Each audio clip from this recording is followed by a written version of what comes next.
नइखे बूझे वाला गरीब हमन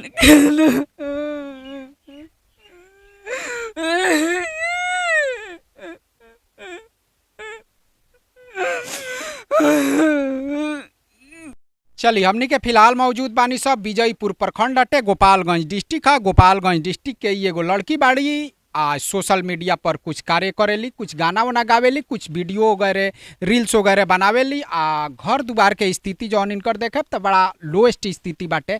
हेने रउआ सबे देख सकतानी एक झलक कैमरा के नज़र से। एने का और भी जौन स्थिति बाटे ओहू स्थिति के रउआ सबे देख सकतानी कि बड़ा जौन गरीबी से जूझते हुए ई कहीं ना कहीं सोशल मीडिया पर आ गइल बाड़ी। सोशल मीडिया के जौन पकड़ बाटे आज घर घर आ जन जन तक हो गइल बा। मान ली कि एमे गरीबी या अमीरी के कोनो सीमा नहीं है। जेकरा में जैसन हुनर बा सोशल मीडिया ओकरा के वैसन शाबाशी दे रहल बा, जनता ओकरा के प्यार दे रहल बा।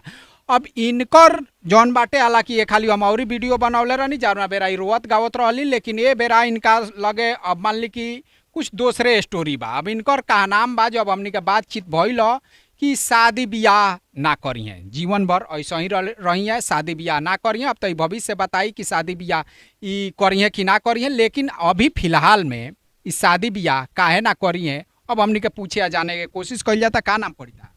सिंगर चांदनी चंचल। सबसे पहले आपको नमस्ते, और जितना भी इस चैनल के माध्यम से देख रहे हैं सबको दिल से नमस्ते। गाना वगैरह तक गावेलू भोजपुरिया में नु गावेलू? हाँ। भोजपुरिया में बोला, भोजपुरी आवेला नु? हाँ, भोजपुरी बहुत अच्छा बोले नहीं है। तो भोजपुरिया में बोला ऐसे कि मान ला कि हमनी का माटी के भाषा हटे। को बात बताओ तो शादी ब्याह करे से तारा काहे नफरत बा? काहे कि जौना भी लड़की के शादी होता वो बहुत कष्ट झेलताड़ी, वही से हमके बहुत नफरत बा।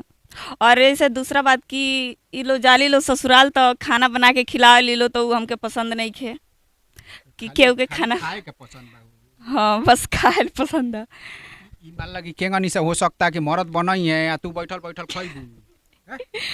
हाँ, जैसे घर के भी लोग बाटे तो मम्मी बनावेली, बहन बनाली, तब बैठ के खानी और आपन काम करेनी। तो ठीक बात। तू नैहर में बाड़ू तो बनईबू तो खइबू तो सृष्टि के संरचना के बदल देबू। अब मरद बनावो ऐसा तू बैठल बैठल खइबू, अब ओकरा बाद से उनका के ना होई तो पिटबो करबू।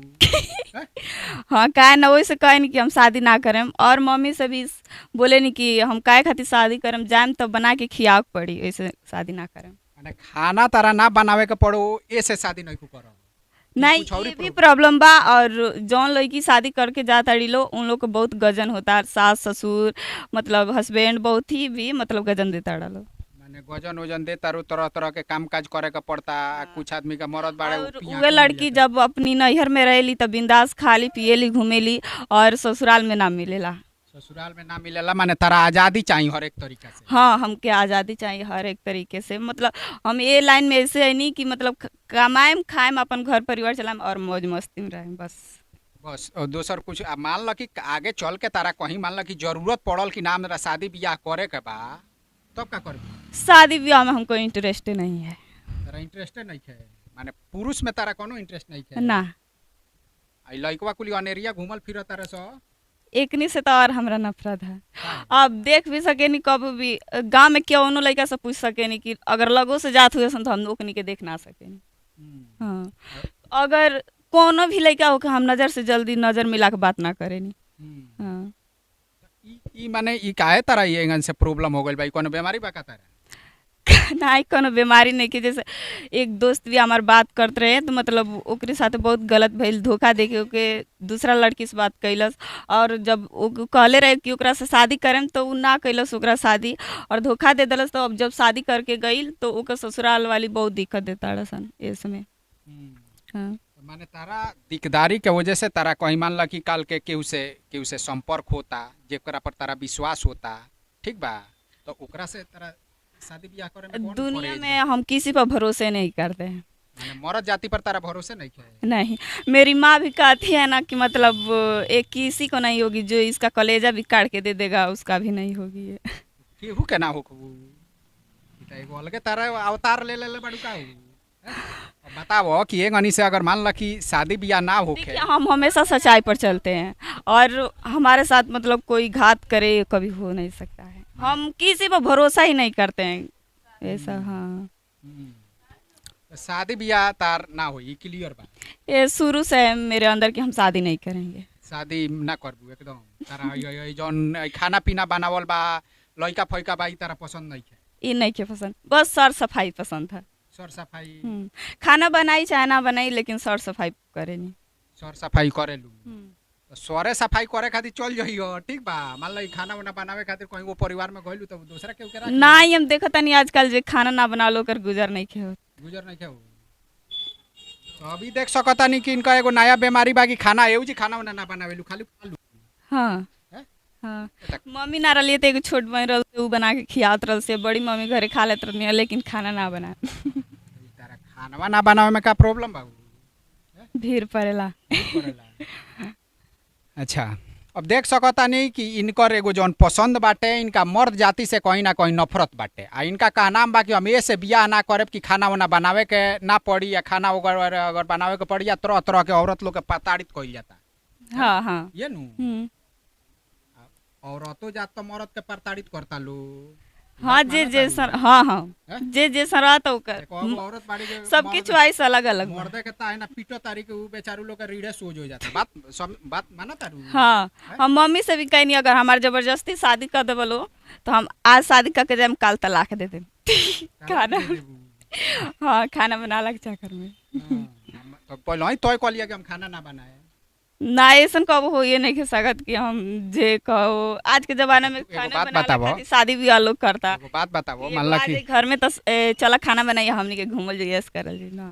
एगो बात बताओ तू मान लो कि एजी रहते रहते तार भाई होई तो बात हाँ एक जना तो ओहू लोग के तू खटके लगबू कि काहे जी नैयर में बैठ के मान ला कि एजी करत तारू।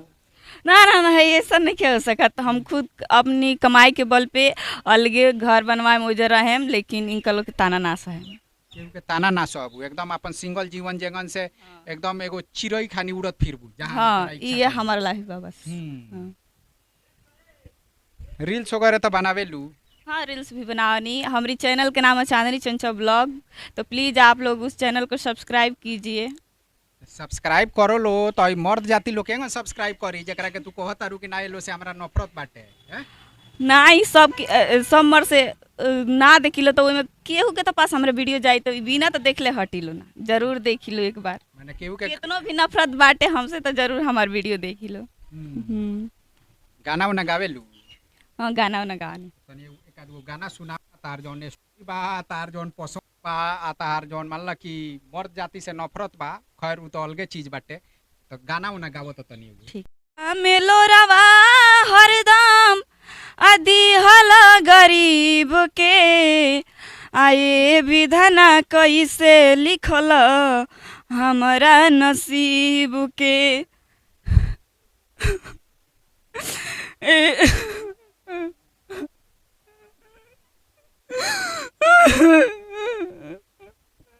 लड़की अपन ओह गरीबी से जूझ रहल बाड़ी कि उ गरीबी के ई कहीं ना कहीं गीत में उतरले बाड़ी आ उ गीत के जब गावे लागतारी आ उ गरीबी से जे गुजरेला उ मरम जानताटे। ऐसे गाना लिख के केहू के दे दियाला उ गा देला लेकिन उ गाना के मरम ना समझ पावेला लेकिन जेकरा पर बीतल रहेला उ गीत से ओकर मरम समझता। आ ई देख रहल बानी कि ए जी रो रहल बाड़ी। हालांकि एगो ई बड़ा खुशदिल लड़की बाड़ी लेकिन कहीं ना कहीं गरीबी एगो ऐसन चीज बा कि उ कैसनो जौन मान ली कि खुशी होके ओकरा के गम में बदल देला। आ पैसा एगो ऐसन चीज ह जौना से रउआ कुछ हद तक ले बहुत हद तक ले खुशी खरीद सकतानी।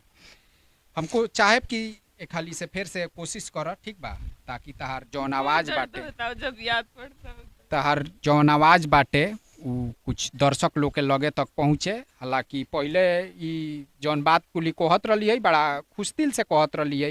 हालांकि इनकर अपन विचार बाटे अभी लड़कपन बाटे हो सकता उम्र के साथे साथे वो विचार में परिवर्तन भी आ जाई। जौन भी ई कहत रही है शादी ब्याह ना करे के तो कहीं ना कहीं वो में परिवर्तन आ जाई लेकिन फिलहाल के परिस्थिति में इनकर विचार बा आ जौन इनकर गीत बाटे जौन इनका पर बीतल बा वही के ई गीत बना देले बाड़ी आ ओकरा के गावत पीरियड में ई फिलहाल रो रहल बाड़ी। रउआ सब जी देख रहल बाड़ी। चल एक खाली तनी फिर से तू कोशिश कर ताकि गाना जौन बा गा सकत।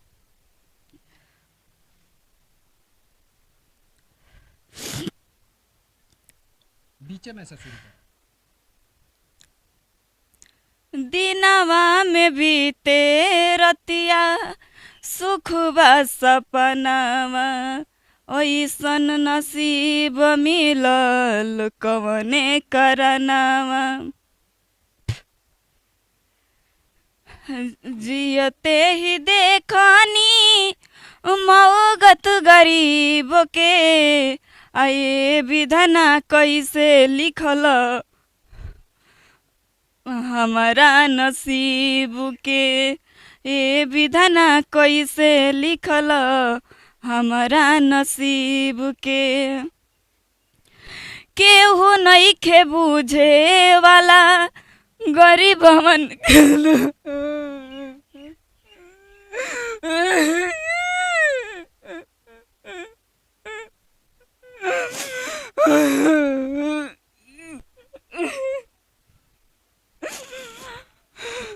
ये लड़की के देख रहल बानी जौन इ गाना लिखले बाड़ी, के गाना लिखले बा? मामा जी गात रहनी से गानी देख रहल बानी जौन इनका पर गुजरल बा उहे इ गीत बनौले बाड़ी आ वो गीत के गावत पीरियड में कि कहीं ना कहीं जौन इनकर दर्द बाटे उ छलकता, जौन इनकर गरीबी बाटे रउआ सबे देखते बानी आ उहे गरीबी कहीं ना कहीं दर्द के रूप में, आंसू के रूप में बाहर निकल रहल बा। का कहिया बंद कर दिया हैं? चलिए अभी कह रहल बाड़ी कि ऐसे कि अब रोवत पीरियड में तो गाना गवावल उचित बाना, गाना गा भी नहीं की सकत, गाना इतना दर्द बाटे आ वो दर्द में इनकर गरीबी भरल बा आ वो गरीबी जौन बाटे इनका आंसू के रूप में बाहर निकल रहल बा, इनका आँख से निकल रहल बा। अब ये सिचुएशन में मान ली कि गाना गा नहीं की सकत, ये से ई जौन साक्षात्कार बा हमनी के एजी समाप्त कइल जाता। कुछ जानता से कहबू?